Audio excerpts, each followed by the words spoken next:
Bismillahirrahmanirrahim. Assalamualaikum warahmatullahi wabarakatuh.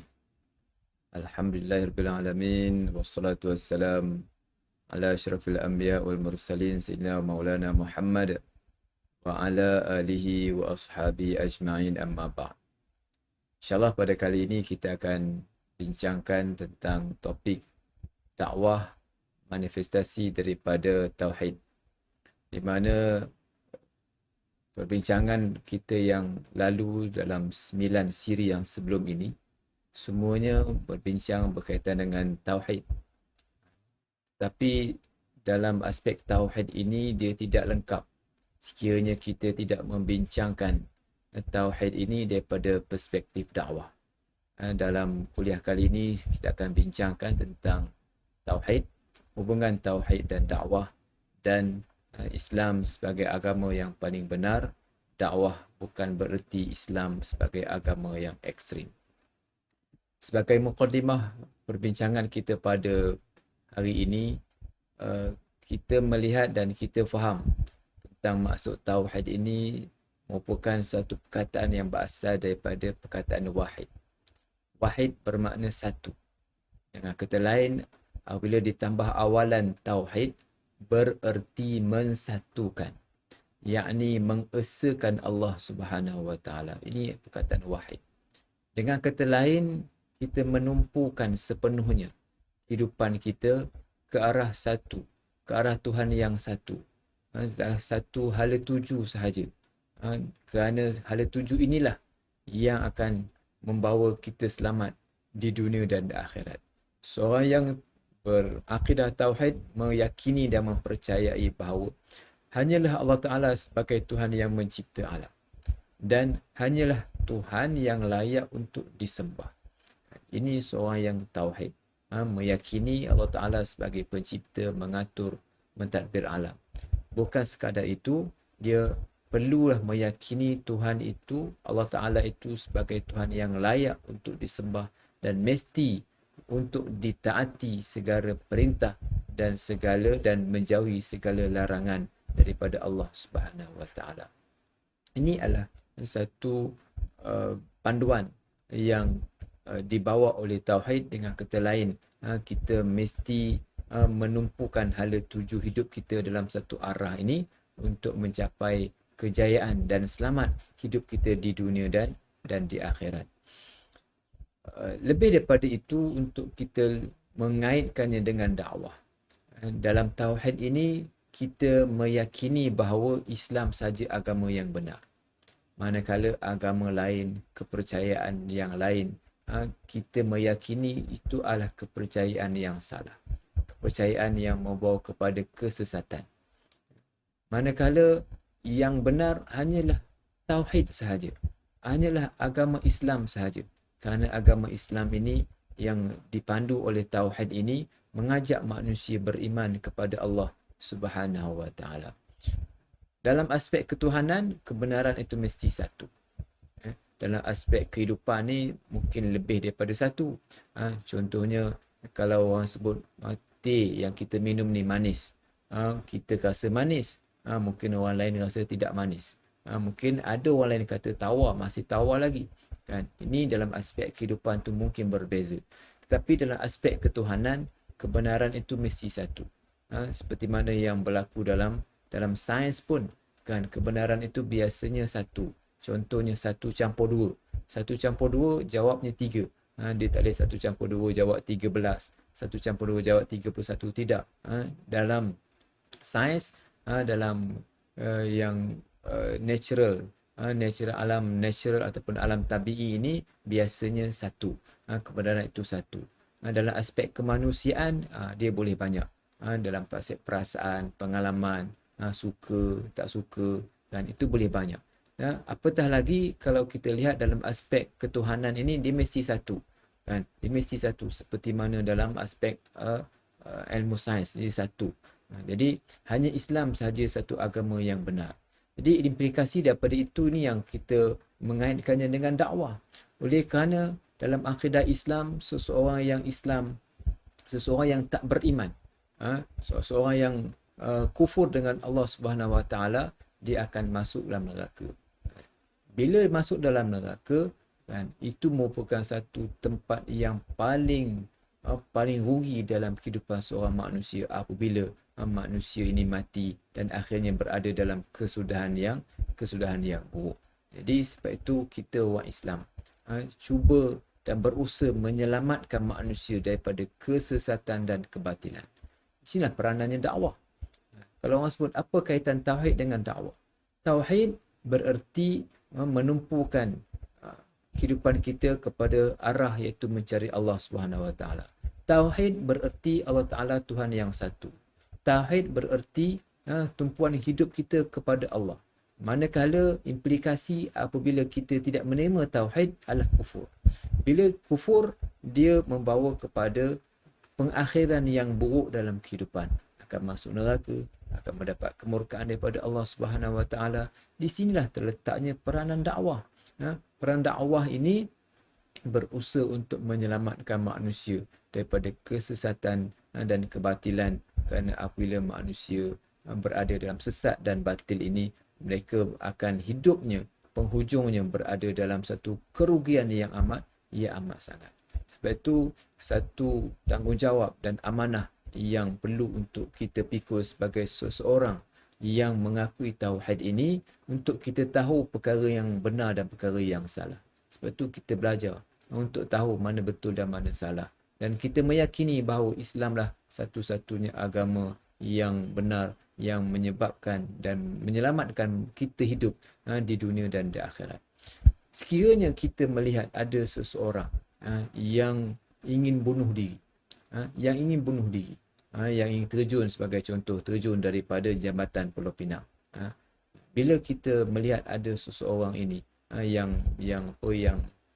membahayakan dirinya, sama ada jatuh daripada jabatan ataupun yang membahaya di jalan raya, sebagai contoh, seorang yang buta berjalan ke arah jalan raya, dia tak nampak dan pekak pula lalu, yang boleh membahayakan dirinya. Kita sebagai manusia yang waras, kita berusaha untuk nak menyelamatkannya. Kita tarik tangan dia, kita pujuk dia, kita buatlah apa jua cara yang boleh untuk nak menyelamatkan dia. Kenapa? Kerana kita tahu mati dalam keadaan yang bunuh diri ini sia-sia.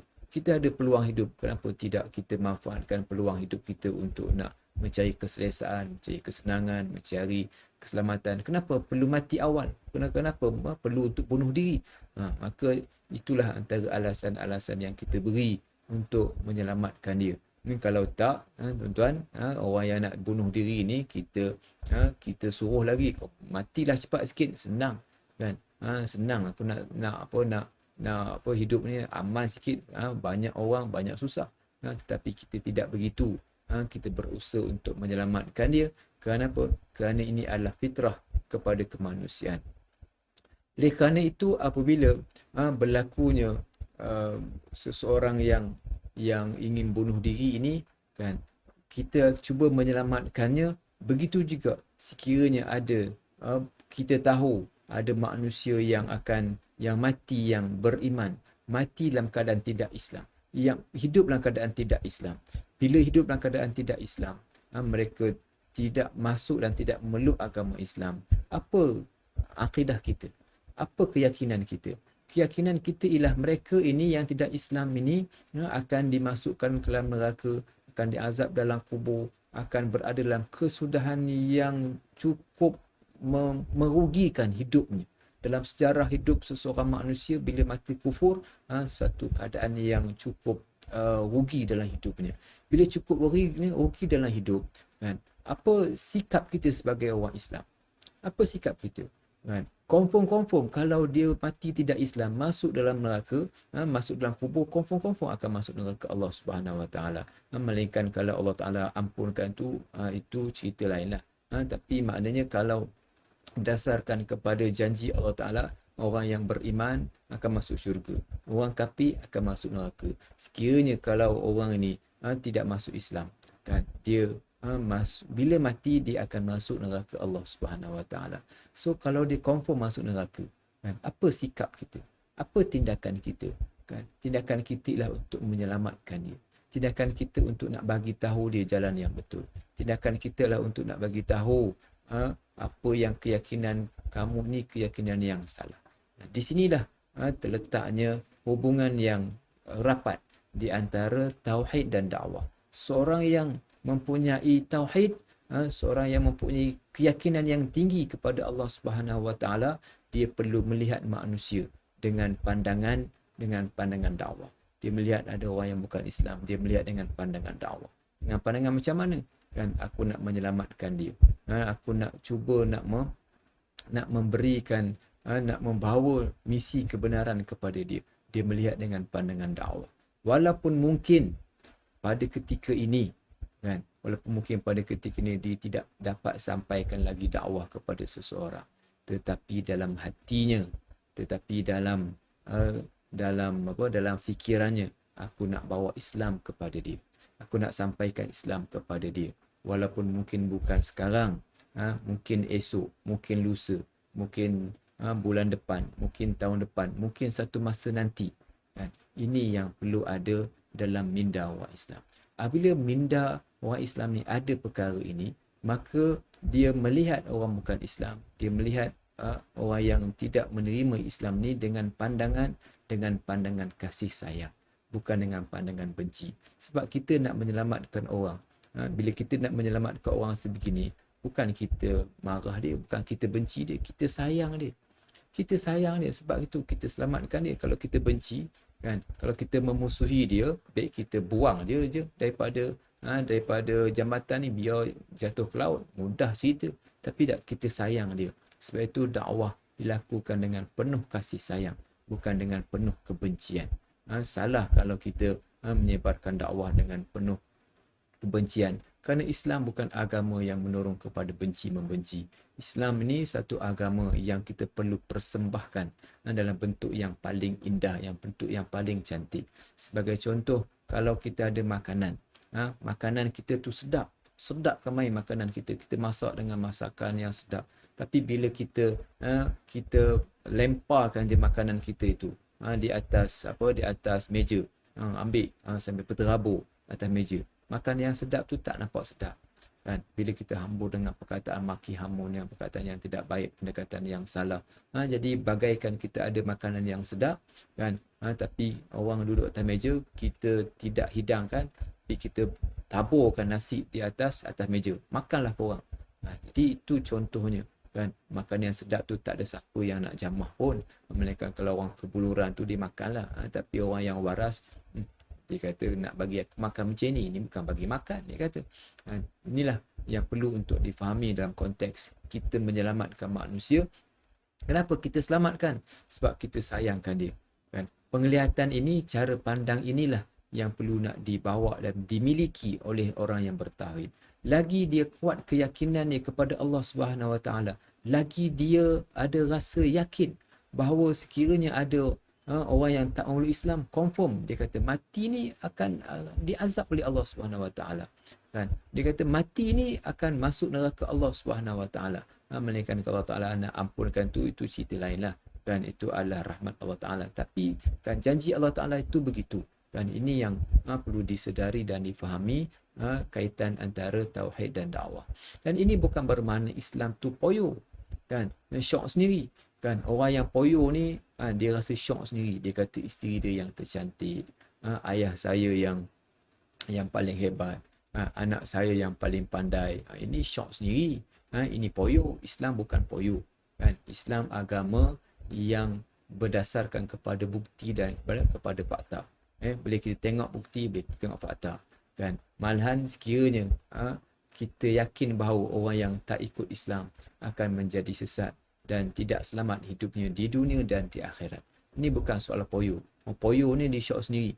Kalau orang tak iktiraf dia isteri dia tercantik, tak ada masalah pun, kan? Orang tahu isteri cantik pun tak ada masalah, tak tahu cantik pun tak ada masalah, kan? Tetapi ini bukan soal cantik, soal dia mengaku ayah dia hebat, anak paling pandai. Ini bukan soal itu. Ini soal selamat tak selamat ni, kan? Ini soal selamat tak selamat hidup di dunia dan di akhirat, kan? Bila kita tak selamat hidup di dunia dan akhirat dan kita berusaha untuk menyelamatkan manusia daripada kesesatan dan juga daripada keselamatan ini nanti.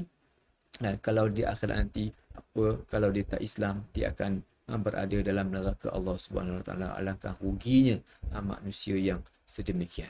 Jadi sebab itulah Islam merupakan agama yang benar. Al-Islamu dinul haqqi, seperti mana yang disebutkan dalam Al-Quran, wa may yabtaghi ghairal islami dinan falan yuqbala minhu. Sesiapa yang mencari selain daripada Islam, mencari agama selain daripada Islam, falan yuqbala minhu, tidak akan diterima, tidak akan diterima. Falan yuqbala minhu wa huwa fil akhirati minal khasirin. Di akhirat dia tergolong di kalangan orang yang rugi. Jadi bererti menolak Islam bererti kufur. Mati dalam kufur bererti kekal dalam neraka. Ini satu kerugian yang amat sangat yang perlu kita jelas. Semua ni ambil daripada mana? Semua ni ambil daripada konsep tauhid. Tauhid membawa implikasi kepada dakwah. Kalau dia tauhid seorang-seorang saja, ini tak betul. Tauhid dia kuat, dia kata tauhid dia makam tinggi. Tapi apabila ada orang dia tak melaksanakan usaha dakwah, berarti dia tidak menyelamatkan manusia daripada kesesatan. Ini menyimpang daripada petunjuk Rasulullah. Rasulullah seorang yang paling tinggi tauhidnya dengan Allah Subhanahu Wa Taala. Para sahabat tinggi keyakinannya dalam tinggi keyakinan mereka kepada Allah Subhanahu Wa Taala. Bagaimana usaha dakwah yang dilakukan oleh Rasulullah, bagaimana usaha dakwah yang dilakukan oleh para sahabat. Sebab mereka bukan sekadar untuk nak menjadi orang baik, tetapi mereka berusaha untuk memastikan orang lain turut baik dengan mereka. Ini konsep dakwah yang perlu difahami oleh kita orang Islam, yang dia merupakan satu konsep yang rapat dengan tauhid. Sekiranya seseorang ini tidak mempunyai minda tauhid, bererti yang tidak mempunyai minda dakwah, bererti tauhid yang dia pegang itu lemahlah, kan? Lagi tinggi tauhidnya, lagi kuat keyakinannya kepada Allah. Lagi kuat keyakinannya pada Allah, lagi kuat usaha dakwahnya. Kenapa kuat usaha dakwah ini? Kerana usaha dakwah ini dia melihat bukan sekadar dia saja nak masuk syurga, tetapi dia juga memikirkan orang lain turut masuk syurga seperti mana dia. Seperti mana yang kita contohkan tadi, seorang yang nak membunuh diri, kan? Membunuh diri. Kita yakin tahu kalau bunuh diri ni jatuh daripada bangunan ataupun jatuh daripada jabatan masuk laut ni, confirm mati ni, kan? Maka dia perlu menyelamatkan manusia. Inilah konteks yang perlu untuk dibina dalam dakwah. Kita melihat seruan para rasul yang terdahulu, seperti mana yang dicatatkan dalam Al-Quranul Karim, dalam dakwah Nabi Hud alaihi salam kepada kaumnya Ad. Nabi Hud berkata, ya qaumi i'budullah ma lakum min ilahin ghair. Wahai kaumku, sembahlah Allah Subhanahu Wa Taala. Tiada Tuhan yang lain yang layak disembah melainkan Allah. Ini adalah seruan Nabi Hud dan juga rasul-rasul yang terdahulu, di mana dalam Al-Quran banyak terdapat seruan-seruan seperti ini yang diungkapkan oleh rasul yang terdahulu. Ya qaumi i'budullaha ma lakum min ilahin ghairu. Wahai kaumku, sembahlah Allah Ta'ala, tiada Tuhan yang lain melainkan Allah. Ini adalah seruan tauhid. Seruan tauhid ini merupakan seruan yang menggambarkan suatu keyakinan seseorang itu kepada Allah Subhanahu Wa Taala. Kalau dia tak yakin, kalau dia tak kuat keyakinannya, bagaimana dia nak mengajak manusia beriman kepada Allah? Kerana mengajak manusia untuk beriman kepada Allah Ta'ala ini, kan, akan berhadapan dengan cacian, makian, bunuh, kan, ancaman dan sebagainya. Kan. Kalau tak ada keyakinan, dia tak mampu untuk berhadapan dengan cabaran ini. Kan. Sebagaimana yang kita lihat mati syahid. Kan. Orang yang mati syahid ni orang yang disaksikan. Syahid maksudnya disaksikan. Disaksikan apa? Disaksikan keyakinannya. Disaksikan kebenaran akidahnya. Disaksikan kekuatan keimanannya oleh Allah Subhanahu Wa Taala. Dan keyakinan ini dibentuk dalam tauhid. Keyakinan ini dibentuk dalam tauhid. Dan lagi yakin dia dengan tauhid, lagi yakin dia dengan Allah Subhanahu Wa Taala, lagi kuat usaha dakwahnya. Kita lihat rasul-rasul yang terdahulu. apa yang tak berlaku kepada mereka. Ada di kalangan mereka yang dibunuh, yang diusir, yang dicaci, yang dimaki. Itu perkara biasa yang ditemui kepada rasul-rasul yang terdahulu dulu dan juga kepada mana-mana pejuang Islam. Orang yang tak yakin dengan Islam, bagaimana dia dapat untuk tahan dengan semua ujian ini? Kerana orang yang yakin ini dia sesungguhnya dia mampu untuk melakukan perkara sehinggalah dia sanggup untuk menggadaikan nyawanya. Inilah rahsia apa yang berlaku kepada Nabi, Rasul-Rasul yang terdahulu. Begitu juga kepada pejuang-pejuang Islam yang telah pun mati syahid. Jadi parameter hala tuju yang perlu diikuti, yang perlu difahami bermula dengan tauhid. Bermula dengan tauhid. Kemudian dengan tauhid inilah kita mula bergerak untuk menjadi Muslim yang baik. Kerana dalam tauhid kita perlu untuk bertindak. Bermula daripada keyakinan, kemudian akan keluar kita punya tindakan kita, iaitu menjadi Muslim yang baik. Tindakan yang seterusnya, kita tidak cukup untuk menjadi Muslim yang baik, melainkan kita berusaha untuk membentuk rumah tangga Muslim. Rumah tangga Muslim juga tidak cukup, melainkan dengan kita membentuk masyarakat Muslim. Juga tidak cukup membentuk masyarakat Muslim ini, melainkan kita perlu membentuk negara Islam. Tak cukup negara Islam, kita mestilah berusaha dan juga mempunyai visi dan misi yang paling besar, iaitu untuk menyebarkan Islam ke seluruh dunia. Semua ini berpaksikan daripada tauhid. Kerana tauhid inilah yang mendorong kita untuk mempunyai cara berfikir sedemikian. Tauhid inilah yang membentuk untuk kita mempunyai satu misi dan visi yang besar, itu untuk menyebarkan Islam ke seluruh dunia. Bermula daripada fikrah tauhid. Sebab itu musuh Islam dia berusaha untuk nak menggagalkan tauhid. Satu. Yang kedua, dia berusaha untuk nak memisahkan antara seorang yang tauhid dengan dakwah. Jadi kata dakwah, tauhid ini tak perlu dakwah pun. Dan kita melihat sebahagian daripada orang Islam, dia belajar tauhid, menempuhkan tentang tauhid, tetapi mengabaikan aspek dakwah, mengabaikan aspek politik Islam.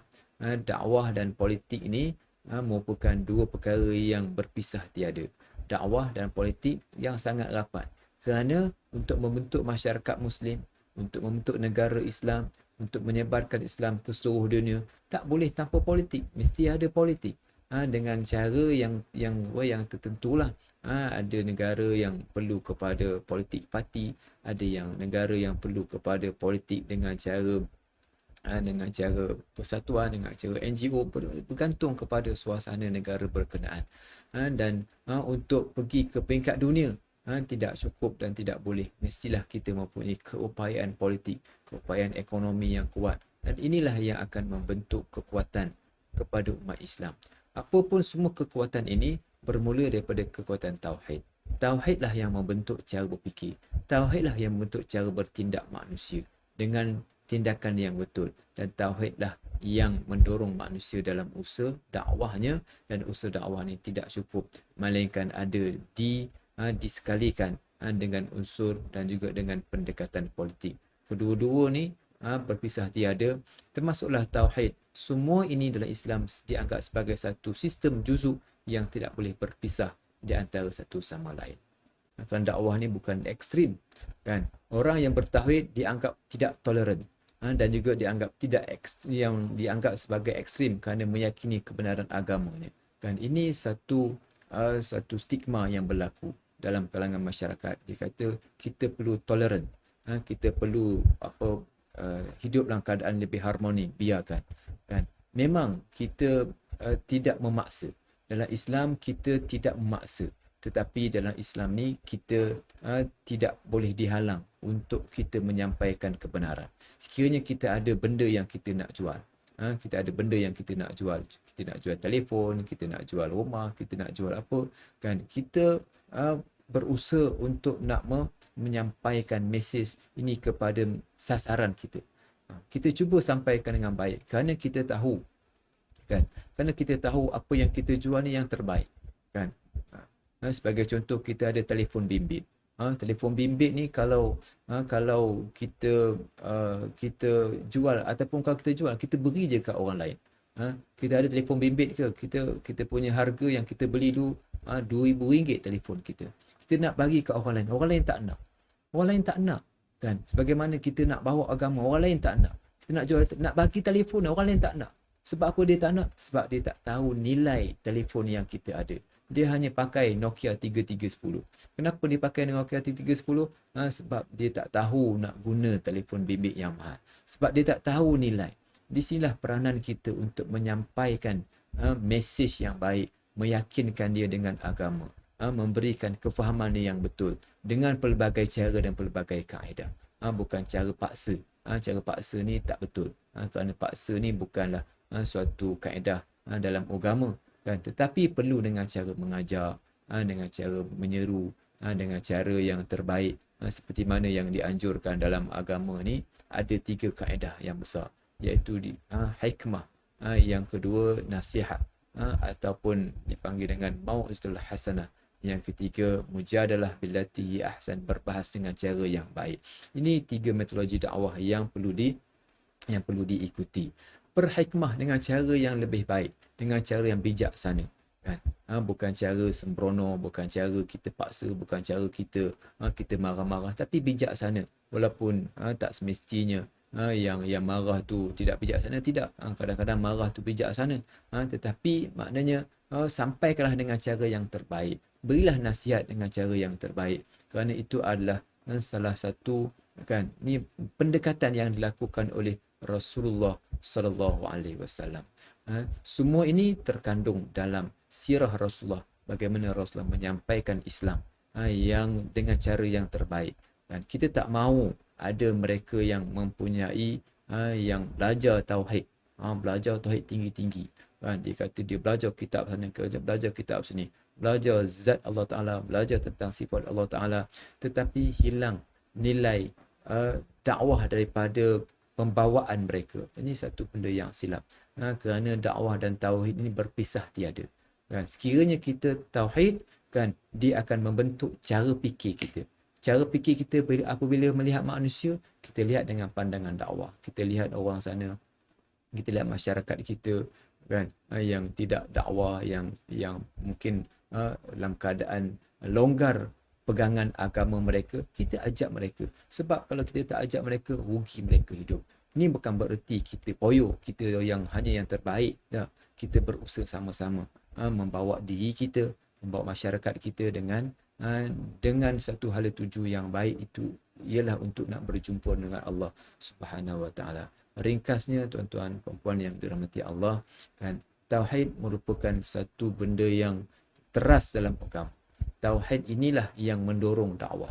Kerana tauhid ini kita belajar Allah Taala lah Tuhan yang satu, hanya Islamlah satu agama yang betul. Manakala agama selain daripada Islam ialah agama yang salah. Oleh kerana itu kita berusaha untuk mengajak manusia supaya menyembah Allah Subhanahu Wa Taala, kerana apabila manusia tidak beriman dengan Allah Taala, bererti mereka berada dalam kesesatan, dan kesesatan itu merupakan satu kesudahan yang sangat buruk dalam sejarah hidup manusia. Sama-samalah kita berusaha untuk menyelamatkan manusia daripada kesesatan dengan prinsip dakwah, iaitu dengan prinsip hikmah, mau'izatul hasanah, wajadilhum billati hi ahsan. Saya kira ini yang dapat saya sampaikan dalam siri yang ke-10 ini. Mudah-mudahan dia dapat memberikan pencerahan kepada kita bersama. Wallahu a'lam.